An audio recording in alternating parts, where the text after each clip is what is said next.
Hello, beautiful Earth Tribe. This is Renee at Sky Above, Earth Below. Thank you all so much for joining me. So I'm jumping on here to give a channeled message. Today was really strange, and it just sort of like, it was a good day, but it was just different. Like, so much had shifted. So much was different. Things happened that I wouldn't expect, and the people were different, the activity around me was different, and it wasn't bad, it was just different. Also, just strange things have been happening today.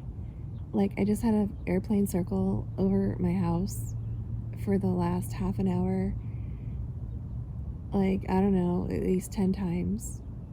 I had to like re-record just because it was loud and annoying. You might hear it again. If it comes by again, I'm not going to stop the recording. I'm just going to let it go. I just had like 4 dragonflies fly over me. I have had people talking to me that like never talked to me before. There were people missing where I thought they would be. Like, I don't know. It's just, I feel like today was like going down the rabbit hole in Alice in Wonderland. It was like everything was just weird and different. So what I'm getting, you guys, is I've been feeling this anyway, but there's like a major shift happening right now. Things are getting stirred up. Like, there's divine intervention happening, and people are being moved around, kind of like a chessboard. You move the pieces or whatever. People are moving around. Like, God is putting people in different places in order to arrange something. Like, the pieces are falling into place is what I'm getting. Also, there's a shift in season. It's like, whatever this change is, it's big, it's major, it's like no going back kind of thing. And it's like we're leaving one season and entering another. And I did get the words winter is coming. And I just want to remind everybody that this is the year of the 8. This is karmic year. And karma, things are always being balanced. But this year especially is big. And, we're on the downslope of this year now. And so things have to start moving in order to make karma happen, I guess. And so there's a lot of moving parts, a lot of things happening in the physical. You're gonna see people, like, you might see people fall off your radar, like just disappear. They might be removed from like the role that they play in your life, or from your life completely. For example, I had a mailman that I don't like, quite honestly, and like Spirit just removed him from my life. I don't know, whatever, but it's that kind of thing, okay? He yeah, I don't really want to say why I don't like him, but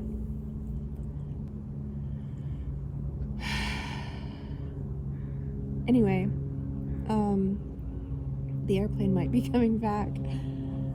So I just wanted to kind of chime in here and let everybody know that you might be seeing things like really shift up now. Like, things are happening in the physical in order to make whatever shifts need to happen.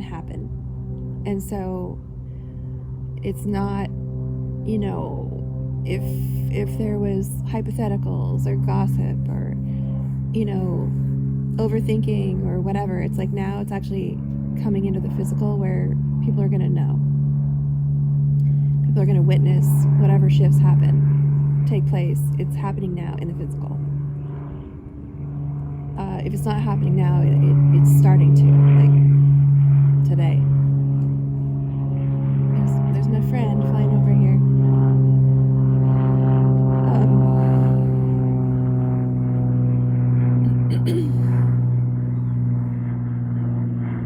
I don't know if I told you, I just had like 4 dragonflies fly over me, and I looked up the meaning of dragonfly in my animals book.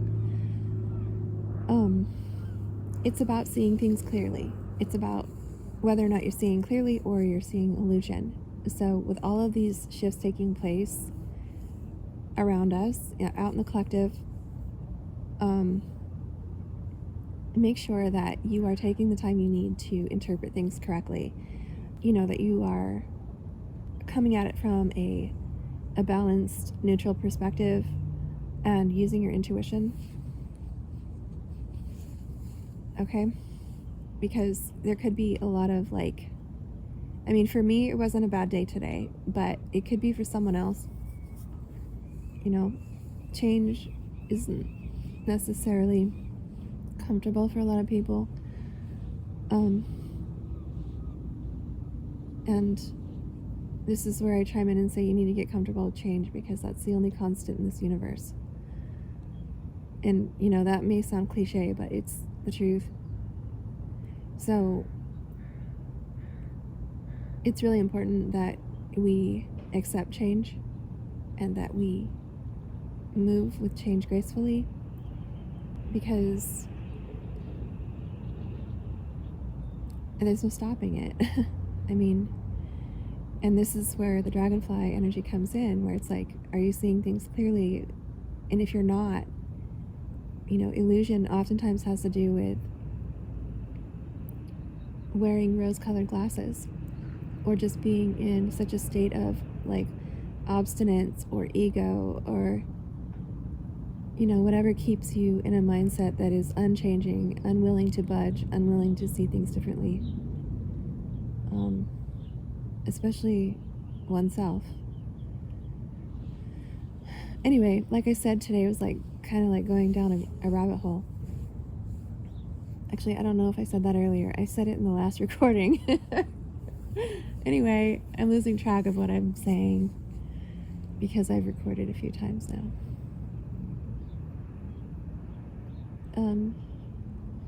Other animals that have been important today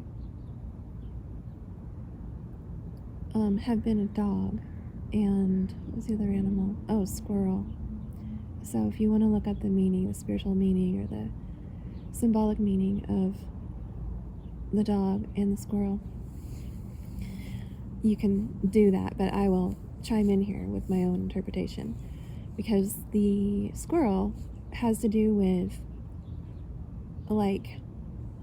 it's kind of the squirrel's always working, always looking for food, always finding a place for their food. They might chase other squirrels and whatever, but they're busy, and winter is coming. And so, I think the message here is to just be prepared for change, and be prepared for winter. And winter, of course, is symbolic for going within. Sorry, you guys, I have a froggy in my throat. It's also a time of it's a time of stillness. Could be a time of isolation. If you're on a spiritual journey, spiritual isolation is real. And this is so that you can come closer to the divine. Okay, so that you can go through a natural ego death and find yourself and find God.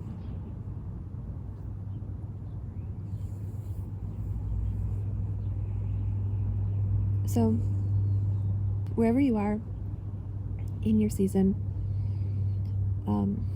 just know that the change is here. And so it will help to see things clearly and to accept things for what they are.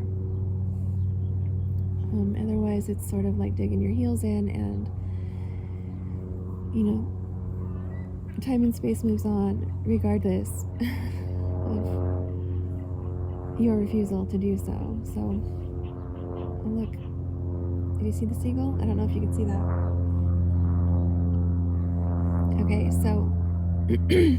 so one seagull just kicked another seagull off the light pole. This is what I'm talking about. Like, people are being shifted around. People are being moved and replaced, and just, somebody else is on top, and like,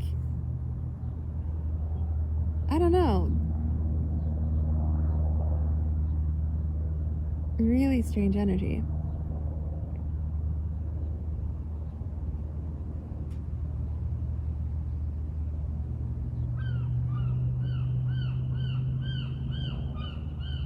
Oh, the dog. Are you seeing the seagulls, you guys? Okay, every time I hear a seagull, look at, he's flying over my yard too. What is he telling me? I was just gonna say, every time I hear a seagull, look, this seagull is doing what the airplane was doing earlier, literally flying over my yard in circles. Do you see this? This is what I'm talking about. How strange that it would be flying over my yard in circles.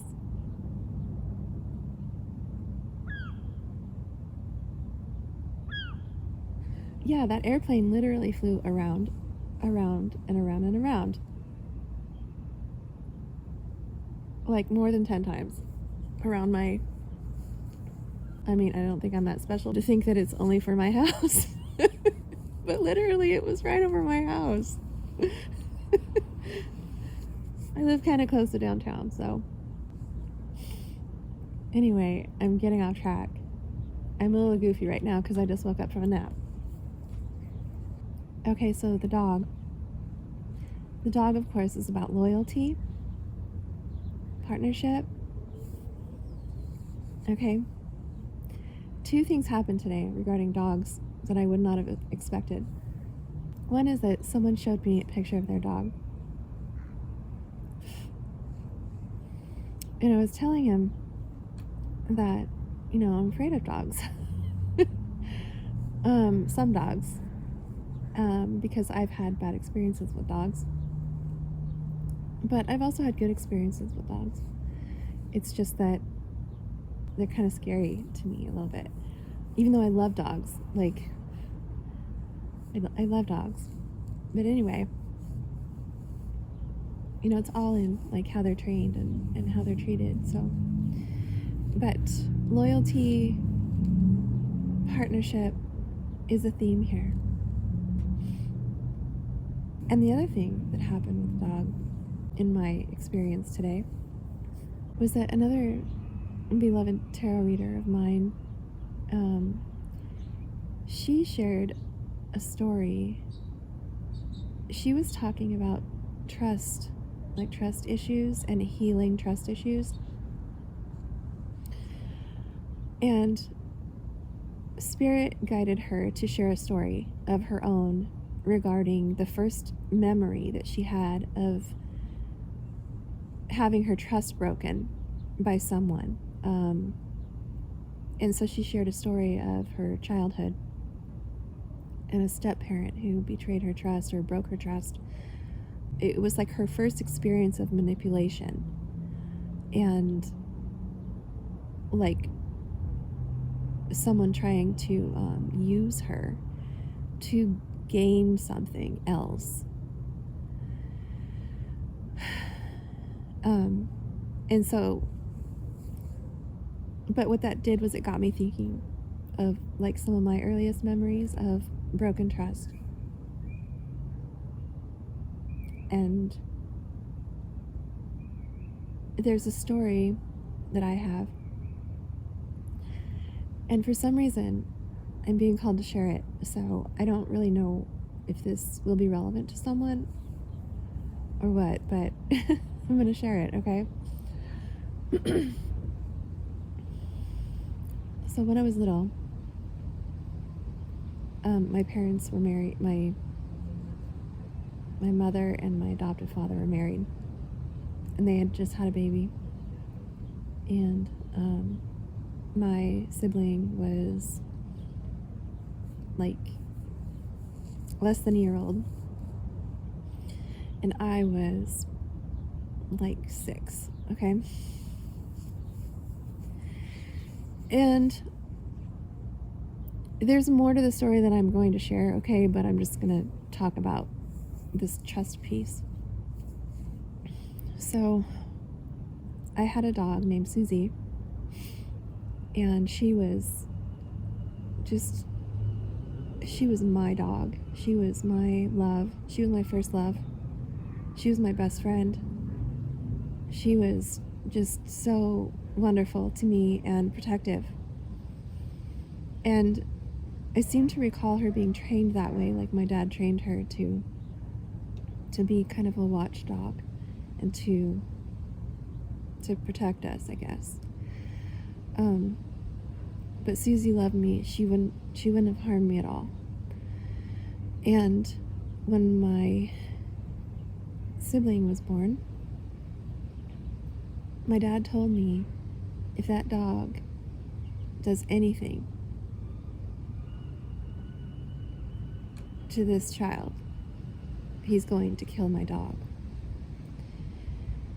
And so I was always like fearful, because Susie was protective.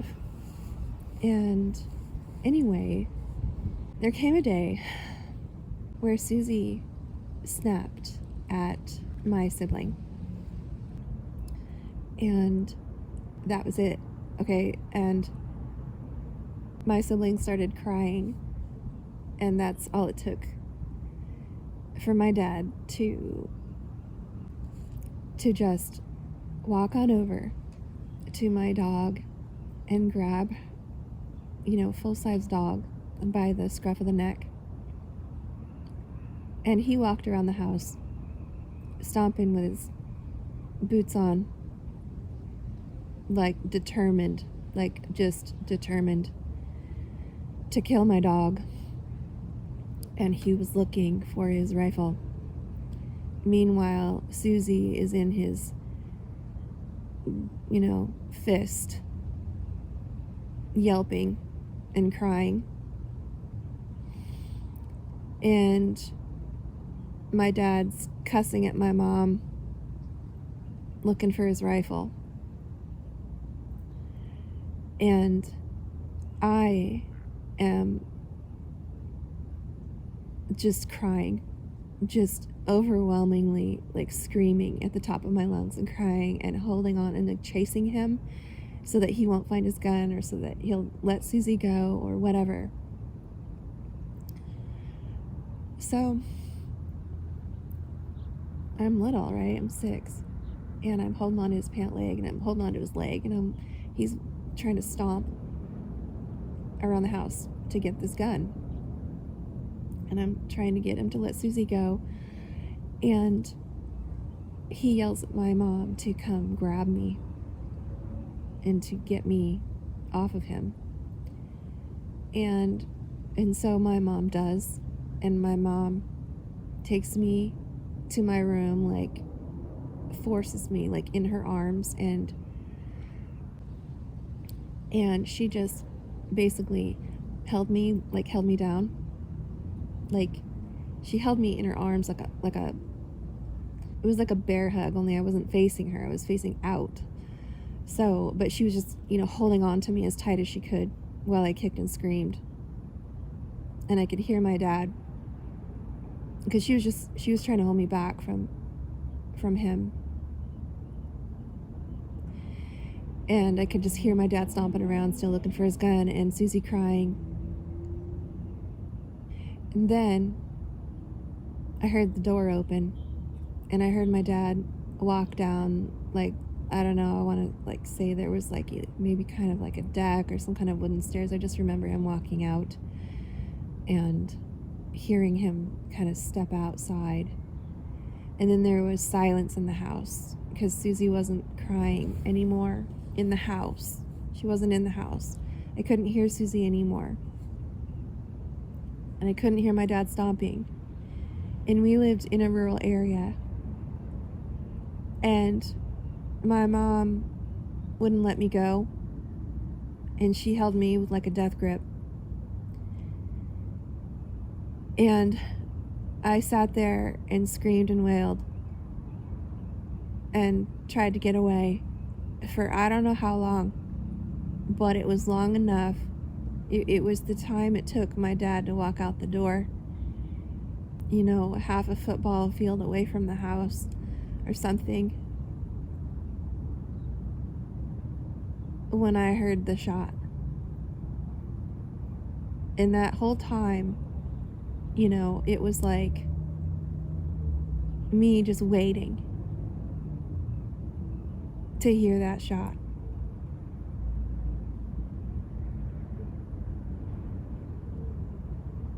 And I knew she was dead. I knew my dad had shot her in the head.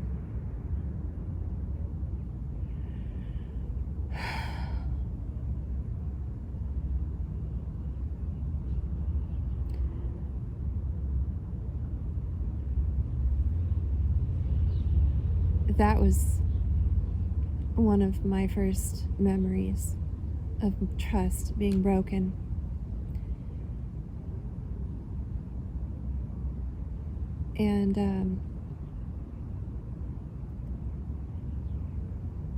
And there's something about, I mean, I could literally cry about this today. I'm just trying to hold it in for you guys so I can get this story out. I mean, I'm pretty much healed over the situation in the sense where it's like I've actually had conversations. Before my dad died, I had a conversation with him about it, and he apologized. He was a different person at that point. And that really helped. But, you know, I still lost my best friend to a gunshot to the head by my dad, while my mom held me down and allowed it to happen. So I don't know why Spirit wants me to share that story, but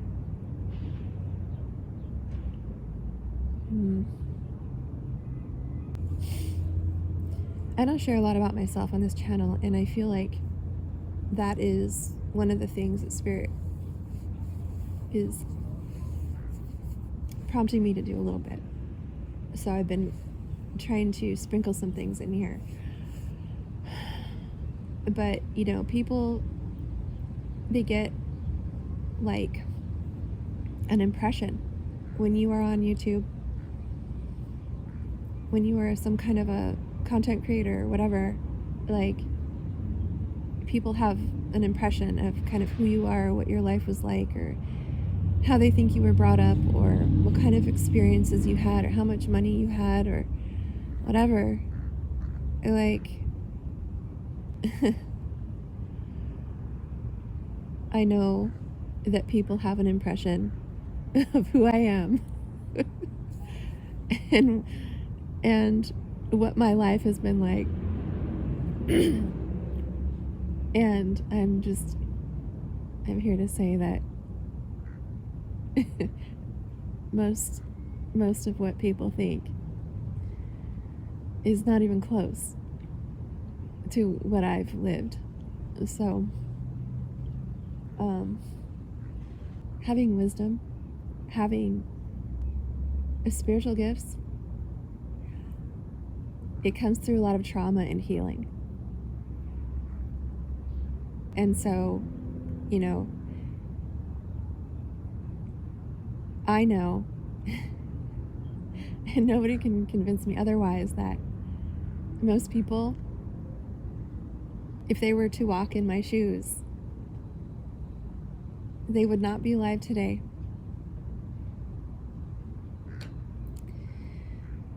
So,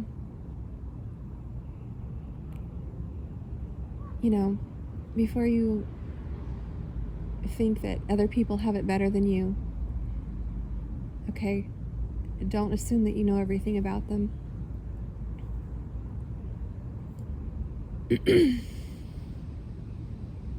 That's a message for someone.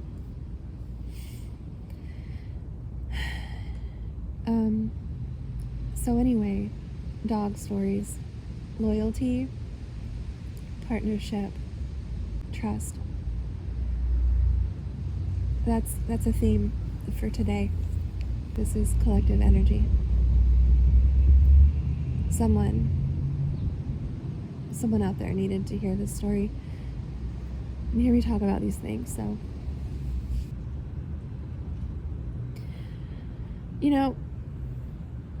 I'm thinking about my dad right now, and I just want to say that, my dad, he didn't have to apologize for killing Susie. He didn't even have to bring it up. By the time he apologized, I was graduated from college. Like, literally, it'd been so long and so many years, and like so many other things to apologize for. But he apologized for it, and he meant it, and it came from a place of his own transformation, his own wanting to acknowledge what he'd done, his own willingness and wanting to have an open heart, and to heal something with me.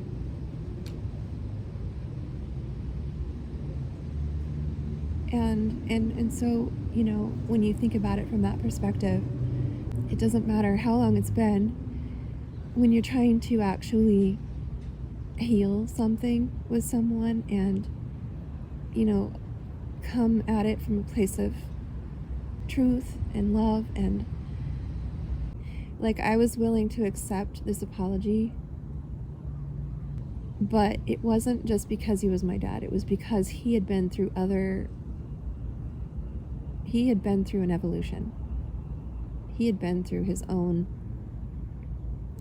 personal, and I would say spiritual, evolution. And so he was a different person. It wasn't the same person apologizing. It was a completely new person, someone who had accepted and was able to take accountability for his actions, and was able to have true empathy for someone else, and was able to have the strength of spirit to resurface such a horrible act and apologize for it. So it may be hard for other people to accept that I would accept such an apology, because I know that is not something that someone else might be able to forgive. However, what my dad also did, and this was another memory that was resurrected the other day when I was talking to someone about this. I didn't share this whole story, but my dad, he offered to kill my rapist. And, while I politely declined and said, "Thank you. Thank you, Dad. No, please don't do that." I experienced the deepest and greatest loyalty and care from him. And so, you know, whatever you guys think of these stories, I'm sharing them because there are so many different facets to take in and learn from.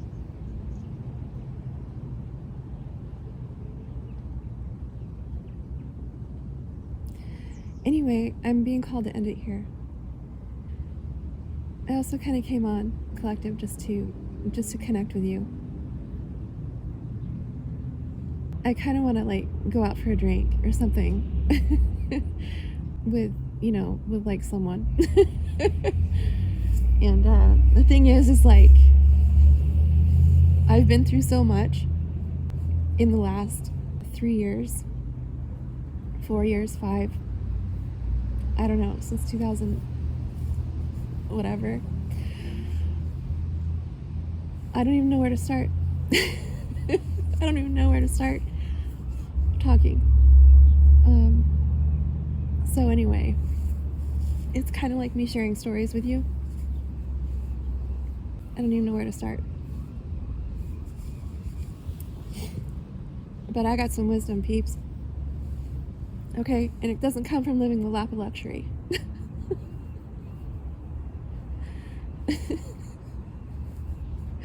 Alright. Anyway, whatever you get out of this video, I don't know. This is just me wanting to connect with you guys and share a bit about myself and give you that channeled message that I was receiving earlier. So, I hope y'all have a beautiful weekend, and I will check in with you guys later. Alright, bye.